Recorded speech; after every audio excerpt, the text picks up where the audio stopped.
الصادق علیہ السلام فذكرنا الأعمال فقلت أنا ما أضعف عملي فقال ما استغفر الله صلوات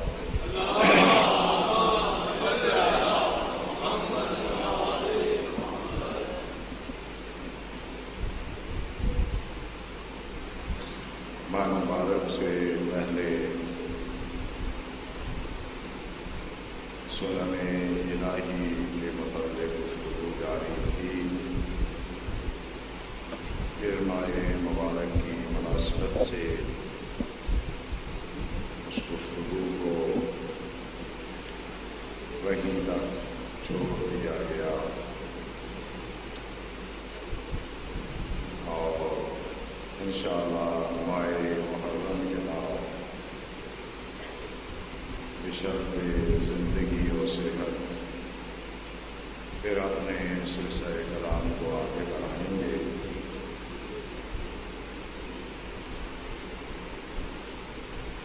آج کا خطبہ اس موضوع سے تعلق رکھتا ہے کہ ہم سب محبان اہل بیت علیہم السلام، آئمہ اہل بیت علیہم السلام اور خاندان رسول صلوات اللہ علیہ وآلہ کے پیروکار ہونے کا دعویٰ کرتے ہیں اور بڑی شد و مد سے اس دعویٰ پر ہم قائم ہیں. تو اہل بیت علیہم السلام کی ذوات گرامی نے اپنے پیروکاروں کی کیا اوصاف بیان فرمائے ہیں اور ان کا اپنے پیروکاروں سے کن کاموں کا مطالبہ ہے، چند خطبات میں ہم انشاءاللہ اس موضوع سے گفتگو کریں گے. حضرت صادق علیہ السلام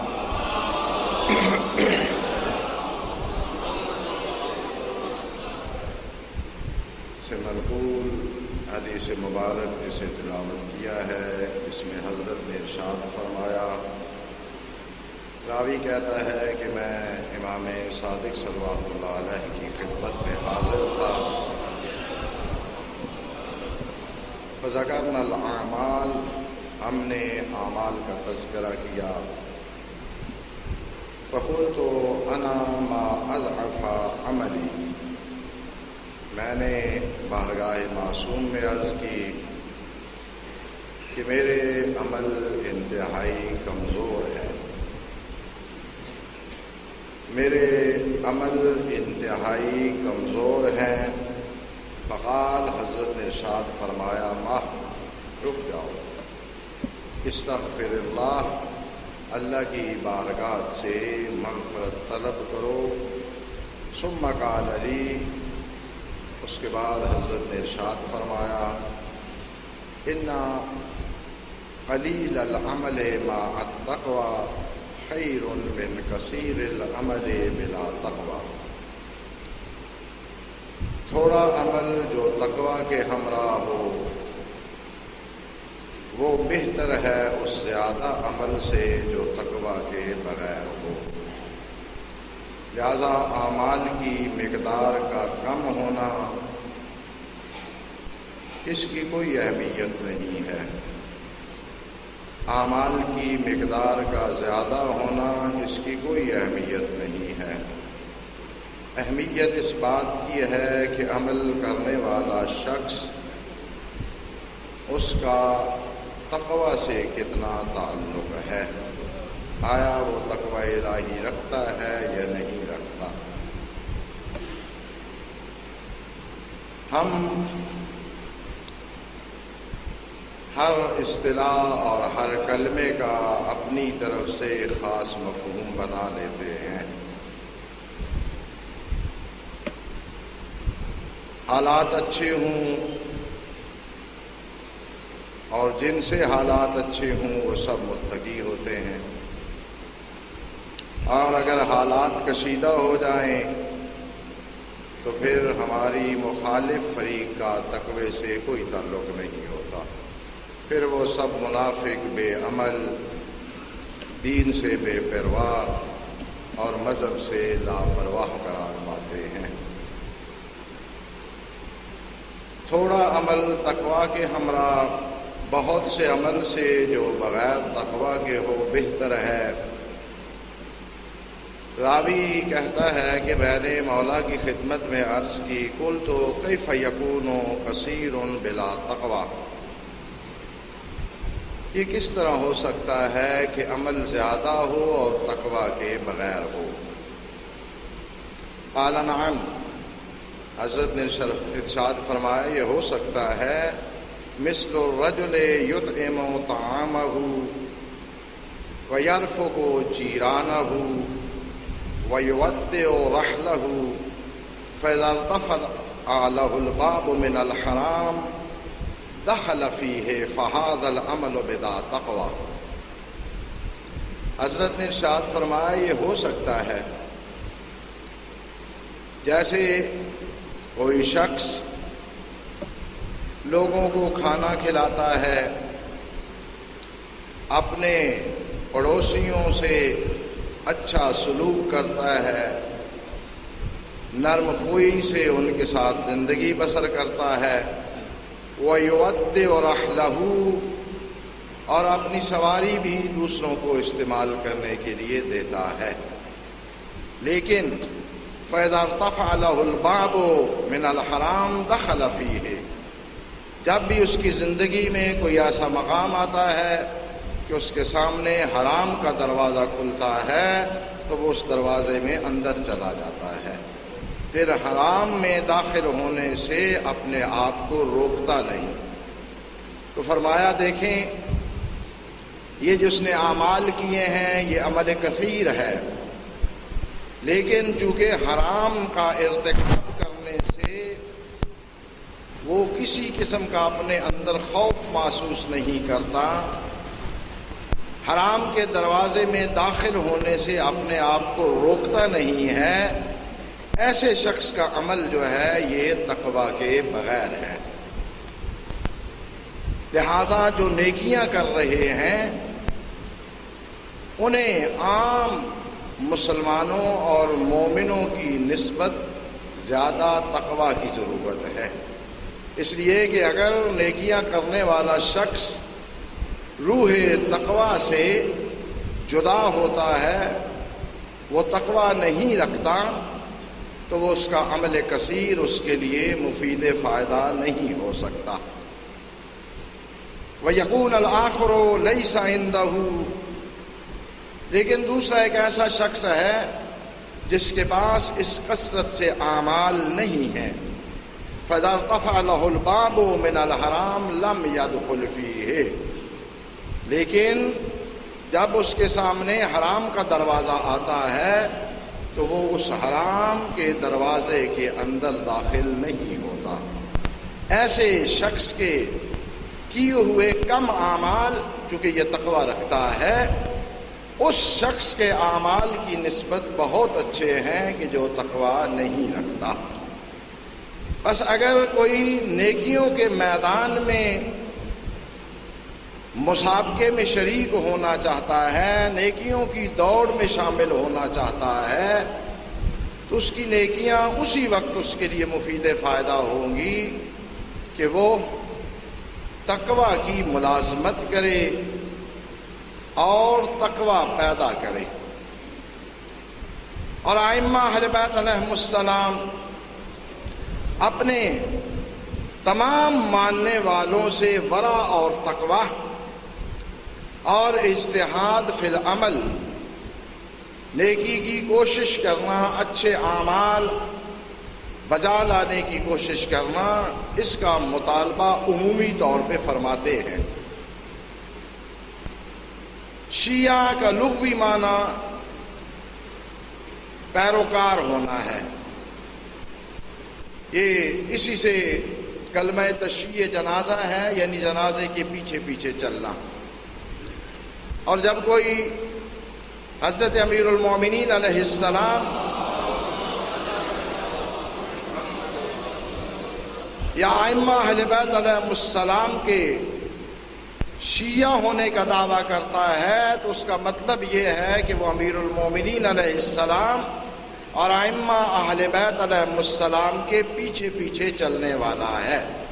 لہذا ہرگز وہ شیعہ نہیں ہو سکتا جو امیر المومنین علیہ السلام کے برابر میں یا آپ سے آگے چلے، ائمہ کے برابر میں یا ائمہ علیہم السلام سے آگے چلے۔ وہ دنیا کا ہر لقب پا سکتا ہے لیکن وہ شیعہ کہلانے کا حقدار نہیں ہے۔ تو ہم انشاءاللہ چند خطبات میں اس چیز کے درپے ہوں گے کہ ائمہ اہل بیت علیہم السلام اپنے پیروکاروں سے کیا چاہتے ہیں۔ حضرت محمد باقر صلوات اللہ علیہ نے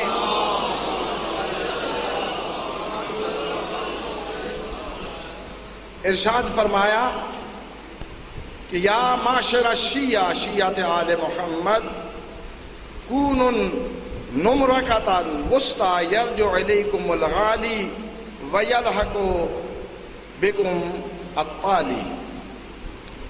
نمرکہ تکیے کو کہتے ہیں کہ جس پہ انسان جو ہے وہ ٹیک لگا کے بیٹھتا ہے، سہارا لے کے بیٹھتا ہے۔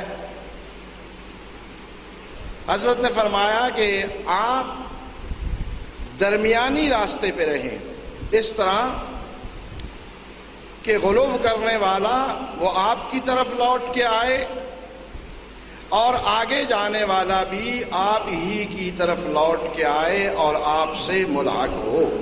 یرجع الیکم الغالی، غالی آپ کی طرف لوٹ کے آئے، ویلحق لکم التالی، اور جو آگے بڑھنے والا ہے وہ بھی لوٹ کر آپ سے ملحق ہو۔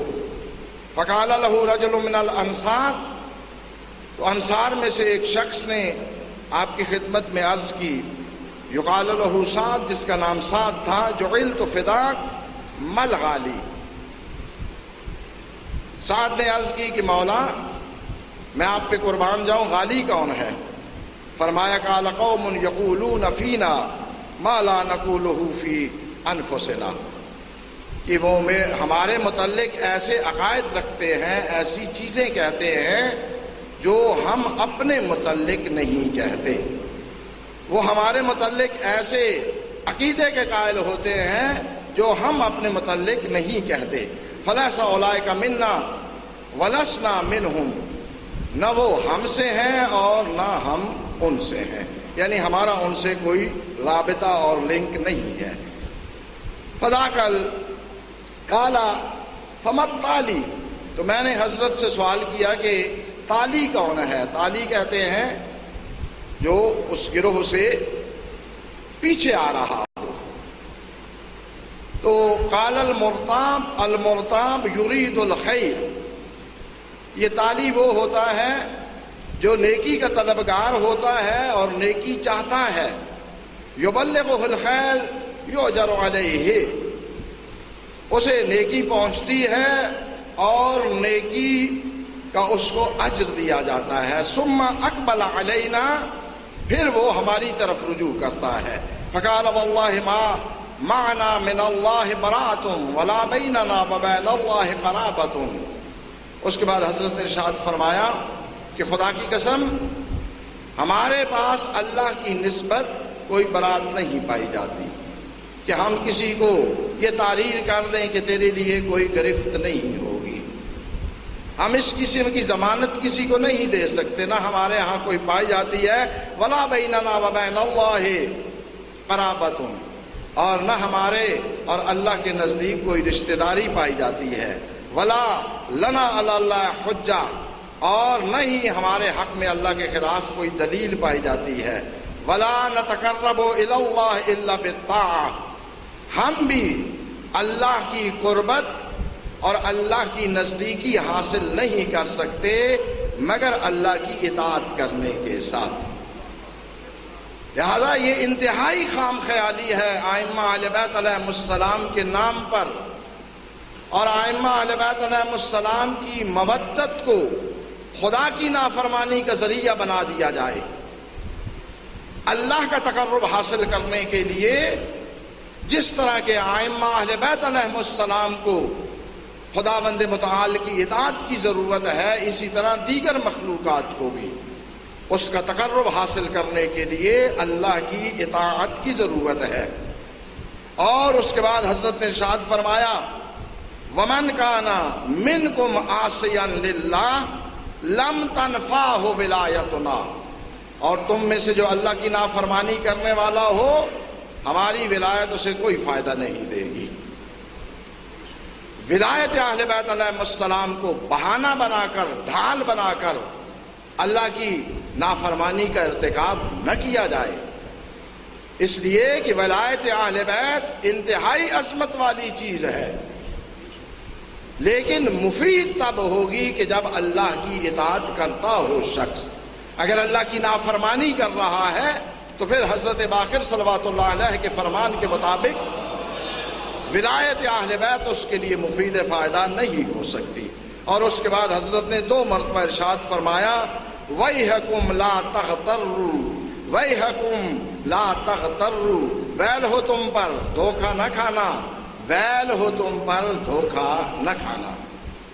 لہذا ولایت اہل بیت علیہم السلام کو بہانہ بنا کر، اسے مدرک اور دلیل بنا کر ولایت اہل بیت علیہم السلام کا تقاضا یہ ہے کہ جو ولایت کا دم بھرتے ہیں وہ اللہ کے احکام کے زیادہ پابند ہوں۔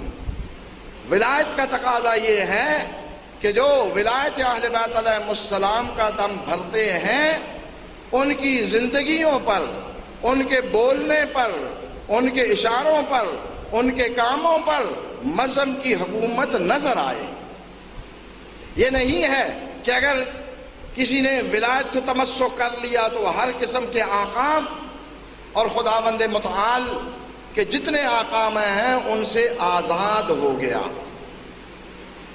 یہ اگر کوئی ترجمہ کرتا ہے ولایت اہل بیت کا تو یہ اس کی سوچ گمراہی پہ مبنی ہے۔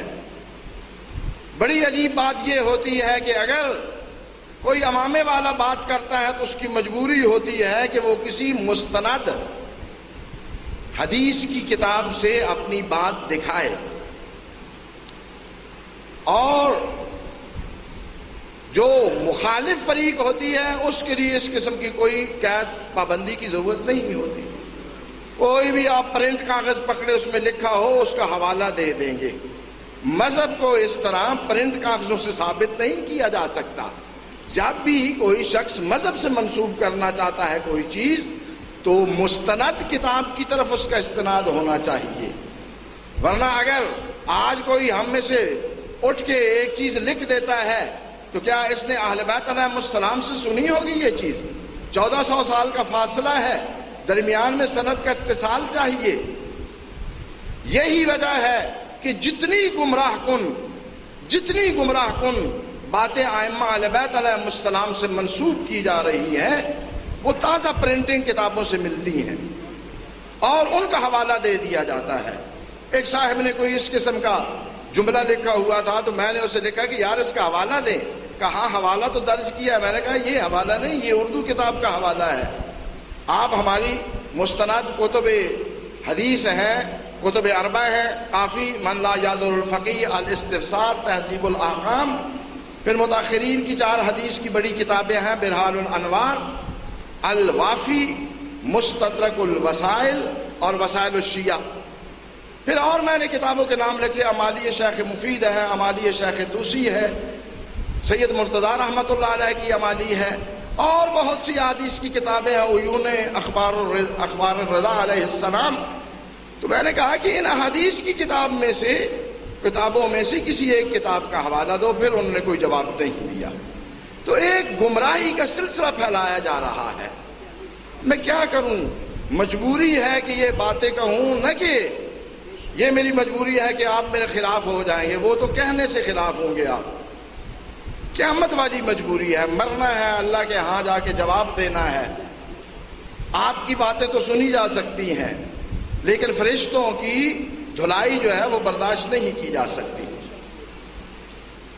یہ پچھلے دنوں میں ایک میسج بڑا عام چل رہا تھا، العیاذ باللہ ثم العیاذ باللہ، حضرت ابوالفضل العباس علمدار حسینی ان کے متعلق آئے ہوئے تھے کہ معصوم نے فرمایا کہ ابوالفضل کہتے ہیں فضیلتوں کے خالق کو، لہذا دنیا میں جتنی فضائل ہیں وہ حضرت ابوالفضل العباس نے خلق فرمائے ہیں۔ اب جو نتیجہ نکالا وہ بڑا دلچسپ تھا۔ اسی وجہ سے ہم ائمہ اہل بیت بھی حضرت ابوالفضل العباس کا احترام کرتے ہیں، کیونکہ وہ ہمارے فضائل کے بھی خالق ہیں۔ بتاؤ کہاں سے باتیں یار یہ لے رہے ہو؟ کہاں تک ان چیزوں کو لے جانا چاہتے ہو؟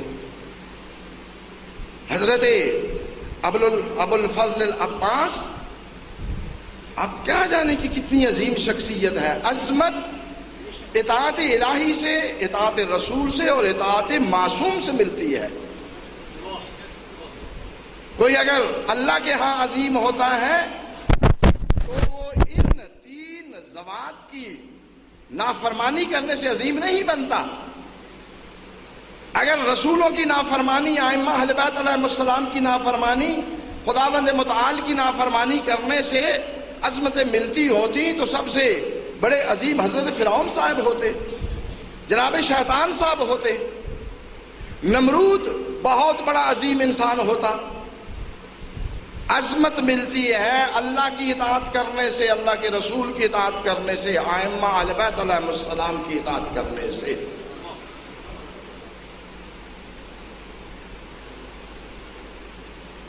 الوقائع والحوادث،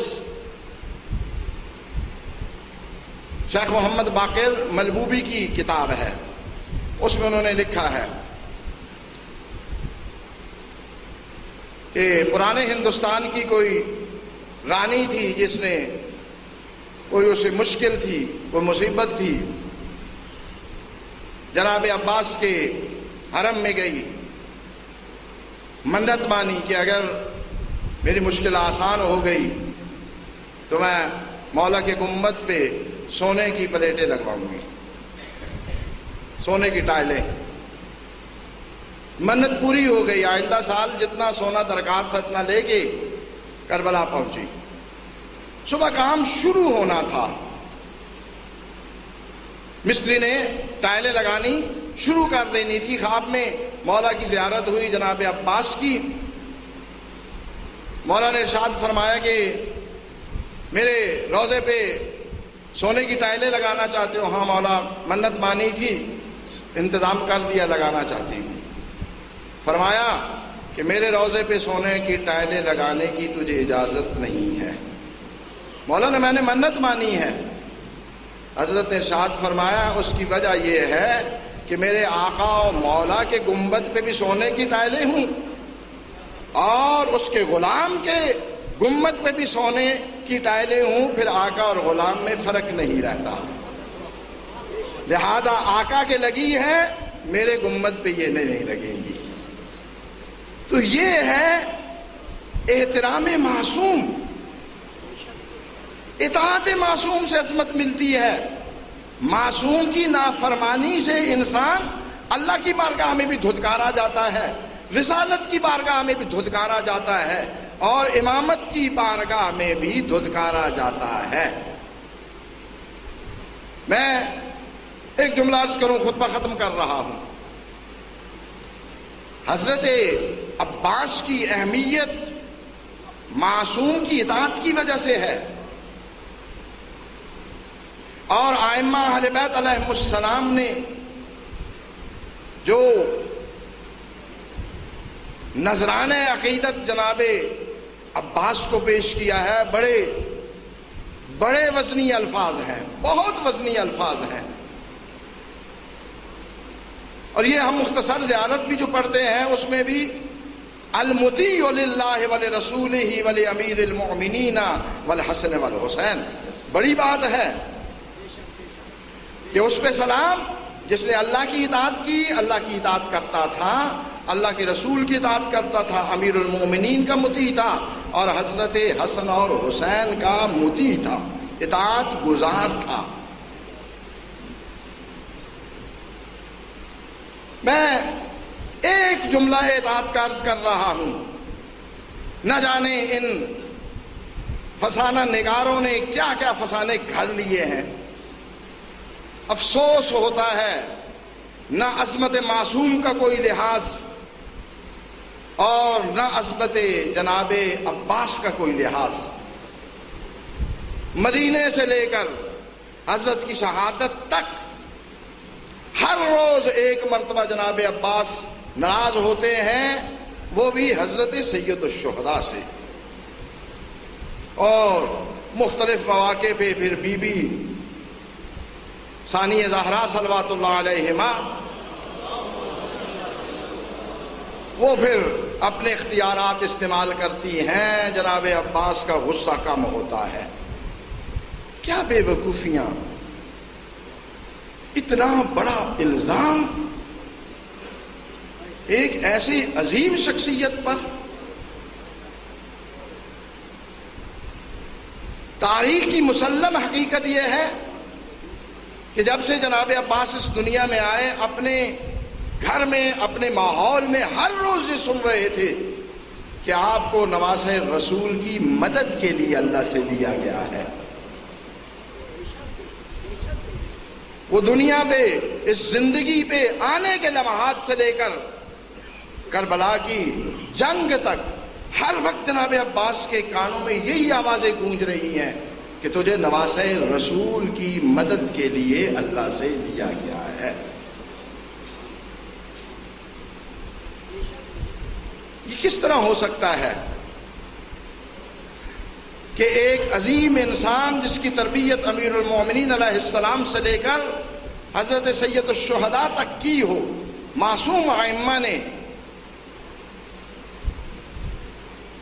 وہ العیاذ باللہ معصوم کی نسبت گستاخی، ناراضگی کا تصور بھی نہیں کر سکتا۔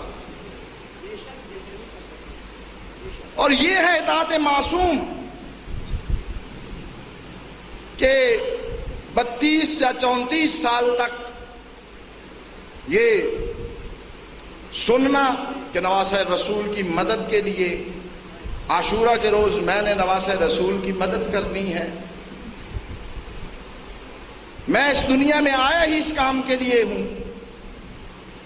34 سال تک، 32 سال تک یہ تصورات ذہن میں جمے ہوئے ہیں، اپنے بابا سے سنا ہے، اپنی ماں سے سنا ہے، اپنے خاندان کے ہر فرد سے سنا ہے، تو کتنے بےتاب ہوں گے جناب عباس نواسہ رسول کی مدد کرنے کے لیے، کیونکہ اس دنیا میں آنے کا مقصد ہی یہ ہے، اسی کام کے لیے مانگے گئے تھے۔ میں صرف ایک جملہ عرض کر رہا ہوں، نامی کے روز عصر کے وقت جب ملاعین نے حملہ کرنے کی کوشش کی، نواسہ رسول نے یکدم آنکھیں کھولی، فرمایا کہ گھوڑوں کے ٹاپوں کی آوازیں آ رہی ہیں، اور پھر اپنے علمدار سے ارشاد فرمایا عباس جاؤ ان سے پوچھ کے آؤ کہ کیا کرنا چاہتے ہیں، کیا ارادہ رکھتے ہیں۔ جناب عباس گئے، واپس آئے، عرض کی مولا وہ جنگ کا ارادہ رکھتے ہیں۔ سال ہاں سال سے جو نصرت نواسہ رسول کے لیے جنگ کرنے کی منصوبہ بندی کر رہی تھی ذات، اسے مولا نے ایک پیغام دیا، فرمایا عباس مجھے قرآن پڑھنا بڑا اچھا لگتا ہے، مجھے نماز سے بڑی محبت ہے، عباس جاؤ ان سے ایک رات کی مہلت لے کر آؤ، میں رات بھر اللہ کی عبادت کر سکوں، میں قرآن کی تلاوت کر سکوں۔ آپ کسی کمزور ترین جھوٹی سی جھوٹی کتاب، جھوٹے سے جھوٹے رائٹر کی یہ تعریف نہیں دکھا سکتے کہ جناب عباس نے انکار کیا ہو یا حضرت کے قدم رکے ہوں۔ معصوم کا حکم ہوا خاموشی سے دشمن کی طرف چل پڑے۔ اور وہاں جب وہ لویانی گفتگو کر رہے تھے مد مقابل، کوئی کہتا تھا کہ مہلت دے، کوئی کہتا تھا کہ مہلت نہیں دیں گے. پھر کسی نے یہ کہا کہ اگر ترک اور دہلم کے لوگ ہوتے تب بھی ایک رات کی ہم مہلت دے دیتے، یہ تو رسول کا نواسا ہے. وہ جب تانے سنے، تشنیع سنی، تو بڑا ایک جملہ مولا نے ارشاد فرمایا میرے مولا کا حکم ہے، میں رات کی مہلت لینے آیا ہوں. مولا کا حکم ہے، ورنہ اتنی باتیں میں نہیں برداشت کر سکتا. یہ ہے اطاعت کہ ساری زندگی جس کام کے لیے ذہنی طور پہ آمادگی پیدا کی ہے، جس کام کے لیے منصوبہ بنایا ہے، حکم معصوم آیا ہے، اپنے ارادے سب ختم ہو گئے، معصوم کے حکم پہ حسرت سے وہ فعل صادر ہو رہا ہے جو معصوم کی منشا ہے. ایسی عظیم شخصیتوں کو آپ پنجابی مزاج دے کے، ہندوستانی مزاج دے کے ایسی باتیں ان سے منسوب کر دیتے ہیں کہ ان کی ذوات گرامی ان سے کروڑوں میل بلند تر ہے. لیکن ایک طے شدہ بات یہ ہے کہ اللہ کے ہاں عظمت پانے کے لیے معصوم کی نافرمانی پل نہیں بن سکتی.